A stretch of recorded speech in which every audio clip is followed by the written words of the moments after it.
नमस्कार। आज के इस खास विश्लेषण में हम एक बेहद ही चौंकाने वाले मामले की तह तक जा रहे हैं। मामला है गुजरात का, एक ऐसा डिजिटल डेटिंग स्कैम जिसने सच में सोचने पर मजबूर कर दिया है।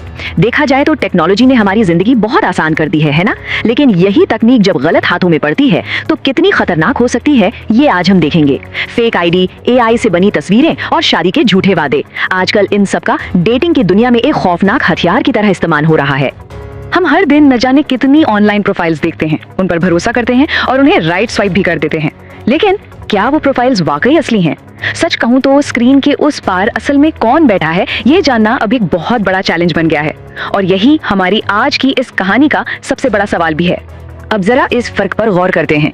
एक तरफ है उम्मीद, यानी एक क्राइम ब्रांच साइबर सिक्योरिटी का रुतबेदार सब इंस्पेक्टर। जाहिर है कोई भी यही सोचेगा कि भाई पुलिस वाला है तो एकदम सेफ और जिम्मेदार इंसान होगा। लेकिन हकीकत क्या है? हकीकत है हिमांशु पंचाल, महज 27 साल का एक शातिर जालसाज।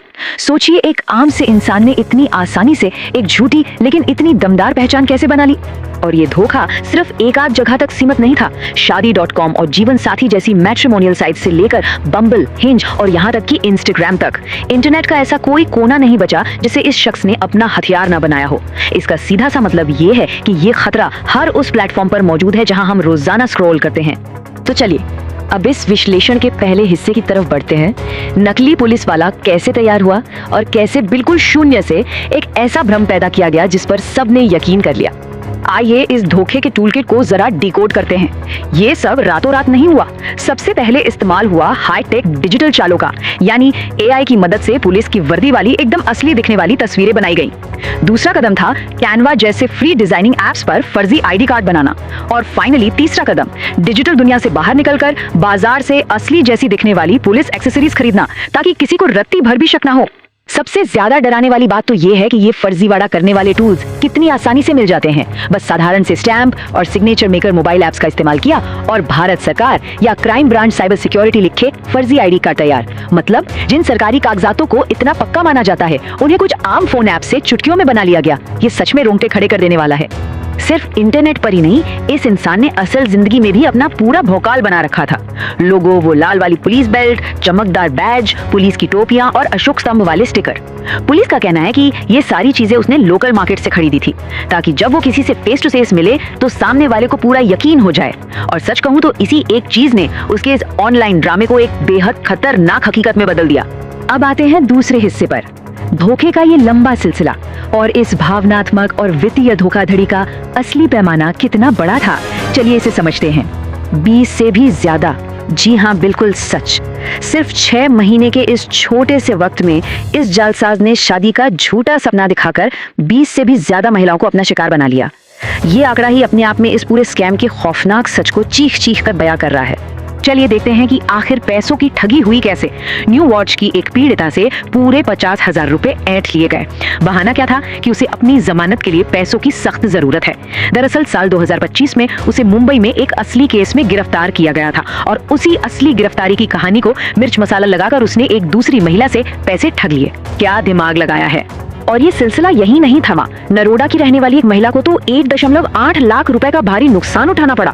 और हैरानी की बात यह है कि इस शख्स ने सिर्फ पैसे नहीं मांगे, बल्कि पीड़िता के सिम कार्ड और बैंक अकाउंट तक पर अपना पूरा कंट्रोल कर लिया था। मतलब सामने वाले की पूरी जिंदगी को ही अपने कब्जे में लेने की कोशिश की गई।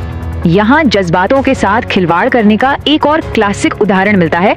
नवरंगपुरा की एक पीड़िता से 79,700 रुपए ले लिए गए। और इस बार कहानी क्या बनाई कि हमें अपना घर बनाना है, एक साथ भविष्य बिताने और शादी करने का मीठा सपना दिखाना। ये असल में इमोशनली ब्लैकमेल करके मोटी रकम ऐंठने की एक बेहद ही सोची समझी और शातिर चाल थी। अब बढ़ते हैं अपने इस विश्लेषण के आखिरी हिस्से की ओर। ये ताश का महल कैसे ढह गया? इतने शातिराना तरीके से बुना गया झूठ आखिरकार कैसे सबके सामने आ गया? कहते हैं ना, झूठ के पैर नहीं होते। साल 2025 में मुंबई में उसकी पहली गिरफ्तारी हुई थी, लेकिन जमानत पर बाहर आने के बाद सुधरने की बजाय वो कई राज्यों की महिलाओं को और भी बेखौफ होकर अपना शिकार बनाने लगा। पर कहानी में सबसे बड़ा ट्विस्ट अभी हाल ही में आया। उसने नवरंगपुरा की उसी पीड़िता से फिर से पैसे मांगे, ये कहकर कि उसे पुलिस विभाग के लिए एक खास पुलिस मोबाइल फोन खरीदना है।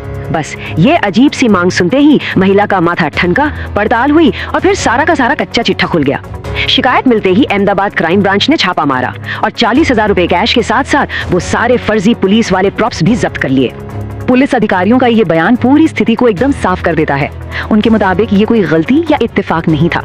ये शख्स जानबूझकर और आदतन युवा और तलाकशुदा महिलाओं को ही अपना निशाना बनाता था। इस एक बयान से साफ समझ आता है कि इस पूरे अपराध के पीछे कितनी खतरनाक और क्रिमिनल मानसिकता छुपी हुई थी। तो इस पूरे विश्लेषण के अंत में एक बहुत ही गहरा सवाल खड़ा होता है। अगर आज के इस एडवांस दौर में एक पुलिस बैज और वर्दी वाली तस्वीर सिर्फ कुछ ही मिनटों में एआई और आम मोबाइल ऐप्स की मदद से पूरी तरह से फर्जी बनाई जा सकती है, तो इस डिजिटल युग में असली और नकली के बीच का फर्क कैसे पता चलेगा?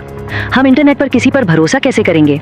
ये एक ऐसा सवाल है जिस पर हम सबको बहुत गंभीरता से सोचने की जरूरत है, क्योंकि इस ऑनलाइन दुनिया में हमारी सतर्कता ही हमारा सबसे बड़ा हथियार है।